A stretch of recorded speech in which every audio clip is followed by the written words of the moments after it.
नमस्कार मंडळी, आज मी तुम्हाला डाळ कशी बनवायची किंवा मी कशी बनवते हे मी तुम्हाला दाखवते। काही लोक डाळ म्हणतात, काही लोक वरण म्हणतात, काही लोक त्याच्यामध्ये वाटण टाकतात, काही लोक नॉर्मल प्लेन बनवतात। चला तर बघूया मी कशी बनवते। आपण आता ह्याच्यामध्ये मुगाची डाळ, जेवढी मुगाची डाळ आहे तेवढ्याच समप्रमाणामध्ये तुरीची डाळ, ही डाळ आता आपण धुवून घेऊया।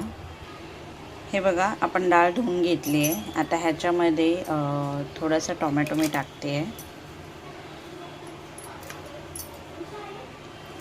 आणि आता त्याचमध्ये थोड्याशा मिरच्या आहेत ज्या मी टाकते आहे। आणि आता याच्यामध्ये थोडंसं तेल मी टाकते, कारण डाळ बाहेर शिट्टी येताना उतू जाऊ नये म्हणून। थोडंसं तेल, थोडीशी हळद आहे, आपण फोडणीत पण घालणार आहे, पण थोडी डाळ शिजताना पण घालूया। मंडळी, तेल आपलं तापलेलं आहे, आपण त्याच्यामध्ये मोहरी टाकून घेऊया। थोडी मोहरी आधी टाकायची। मोहरी तडतडल्यानंतर आपण जिरे टाकूया। मोहरी तडतडली आहे, तुम्ही पाहू शकता। आता आपण जिरे टाकूया त्याच्यामध्ये।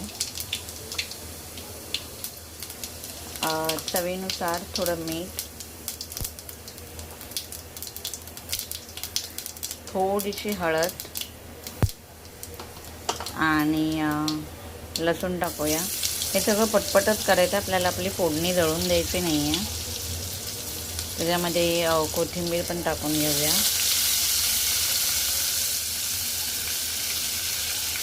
आणि थोडंसं हिंग आहे तेही टाकून घेऊया। हिंग असेल तर ठीक आहे, नसेल तरी पण ठीक आहे। फोडणी भाजून घेऊया आपण। बघू शकता तुम्ही, आपली फोडणी झालेली आहे। आता आपण ही जी डाळ आहे मागाशी कुकरला लावलेली ती याच्यात घालून घेऊया आणि आता तुम्ही बघू शकता डाळ टाकून दिली आहे आपण आणि एकदम अशी मस्त अशी आपलं हे जे वरण आहे ते झालेलं आहे।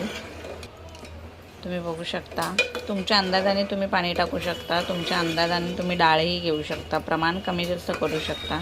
तुम्हाला माझा व्हिडिओ आवडला असेल तर नक्की लाईक करा आणि जास्तीत जास्त सबस्क्राईब करा। माझा व्हिडिओ जर तुमच्यापर्यंत पोहोचतो आहे तर तुम्ही बघू शकता झटपट असं वरण कसं आहे। धन्यवाद।